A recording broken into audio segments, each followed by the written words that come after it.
नमस्कार, मैं संदीप परियार फिर से आपके लिए लेकर आया हूँ आस्क जनरेशन जेड। आज जो बहुत इंपॉर्टेंट टॉपिक पे बात करने हैं, इंपॉर्टेंट क्या, सीरियस टॉपिक पे बात करेंगे। आज रिसेंटली आप लोग देख रहे होंगे कि आजकल बहुत छोटे छोटे उम्र के बच्चों को हार्ट अटैक आ रहा है। आपने इस हार्ट अटैक में देखा होगा कि आजकल नई नई चीजें आ रही है, समझ में आ रही है कि बहुत ज्यादा 13 साल 12 साल 14 साल इस उम्र तक। पहले आप लोगों ने सुना होगा कि हार्ट अटैक एक बीमारी क्या है जो लोग भाई बूढ़े लोगों के लिए था, पर रिसेंटली अगर आप नोटिस करेंगे, आपने न्यूज में भी देखी होगी, तो नए नए लोग बड़े अलग अलग नए नए मतलब 25 साल 26 साल बड़े बड़े हेल्थ एक्सपर्ट्स तक, इवन कई बार हमने जो अपनी बॉडी पे ध्यान भी अच्छे से देते हैं उनको भी अटैक बहुत आ रहा है। कम उम्र के लोगों को अटैक बहुत आ रहा है। तो इसी पे मैंने सोचा कि ये बहुत ज्यादा गहराई वाला सीरियस टॉपिक है। और जब मुझे ये पढ़ने में आया काफी बार, और रिसेंटली मैं 3-4 दिन से देख रहा था, कई लोगों ने मेरे से इससे क्वेश्चंस भी किए कि ये हो क्यों रहा है ऐसा।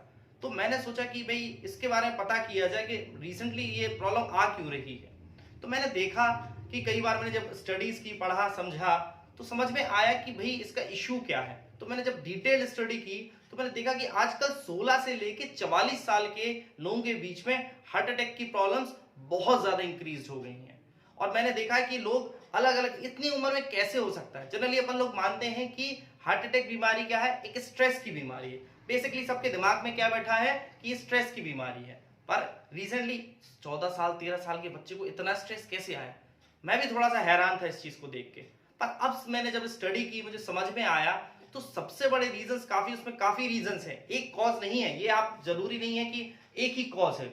लोग स्ट्रेस भर नहीं है, इसमें कई अलग अलग कॉजेस हैं जिसमें आपकी आम जिंदगी से ज्यादा दिक्कत आ रही है। आप जो आम जिंदगी जैसे जी रहे हैं, ये सबसे बड़ा प्रॉब्लम आ रहा है। तो उसमें ऐसी कुछ प्रॉब्लम्स हैं जिसके वजह से आपको ये प्रॉब्लम जा रही है, ये हार्ट अटैक बहुत बेसिकली आ रहा है। पहले बात करेंगे हम सबसे पहले जो कम उम्र के लोगों को हार्ट अटैक आने का रीजन क्या है। तो पहली बात तो ये है कि कम उम्र के लोगों के साथ जो हार्ट अटैक का रीजन है वो है जंक फूड। एक स्टडी के अकॉर्डिंग ये कहा गया है कि आपको प्रतिदिन सिर्फ 5 ग्राम नमक खाना है, लेकिन अपन लोग लगभग एक उसी स्टडी ये बताती है, WHO जो अपन को बताता है कि अपन लोग जो है, इंडियंस जो है, वो आप लोग 10 से 12 ग्राम पर डे नमक खाते हैं, जो हेल्थ के लिए बहुत नुकसानदायक है। अब भाई ये बात तो नॉर्मली सी बात है, ऐसा तो पहले भी होता था, क्या नमक खाना छोड़ दें? जी नहीं। जब आप सिंपल खाना या साधारण खाना, जब आप घर का खाना खाते हैं तो उसमें 5 ग्राम तक ही मात्रा में आप नमक लेते थे। पर ये क्या हुआ है, जंक फूड जब से आया है उसके वजह से आपको धीरे धीरे जो नमक की मात्रा है वो आपको नुकसान कर रही है। अब आप कहेंगे कि नमक की मात्रा कैसे नुकसान करेगी? नमक की मात्रा नहीं करती।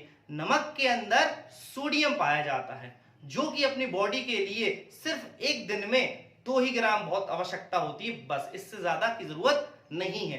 पर अपन लोग कम से कम उसको 5 ग्राम से ज्यादा तक ले रहे हैं डेली लाइफ में, और जो क्या कर रहा है, आपको बीमारियां आपके लिए बढ़ा रहा है। आपके खून में ये मिल जाता है और आपके खून की जो संचालन है या जो आर्टरीज कहलाती हैं उनमें ये उसको ब्लड को सर्कुलेट करने में धीमा कर देता है, जिससे आपको बहुत ज्यादा नुकसान होता है। इसलिए कहा जाता है कि जंक फूड क्या है, एक स्लो पॉइजन है। आपको पता नहीं चल रहा, रिसेंटली आपको मालूम नहीं पड़ रहा है कि समस्या क्यों आ रही है। धीरे धीरे आप खाते, आपको अरे कोई नुकसान नहीं है, ऐसा कुछ भी दिक्कत नहीं आ रही है, पर रियलिटी ये है कि ये स्लो पॉइजन है, ये धीरे धीरे काम कर रहा है। इसलिए जो आप बचपन से बच्चों को, जो छोटे छोटे बच्चे 5 साल 6 साल, यहां से आप शुरू करते हैं जंक फूड, और आजकल तो वैसे ही रिसेंटली क्या हो रहा है, जंक फूड ज्यादा खा रहे हैं लोग। तो इस वजह से सबसे ज्यादा दिक्कत यही आ रही है कि जंक फूड खाने से आपको सबसे ज्यादा केसेस का जो लग रहा है कि इंक्रीज जो कर रहे हैं, वो यही रीजन है सबसे बड़ा, कि जो कम उम्र के लोगों को, जो छोटे जो टीनेजर्स के लोगों को हार्ट अटैक का रीजन जो है वो यही है कि आपका जंक फूड। अब आप कहेंगे भाई हम नमक खाना छोड़ दें?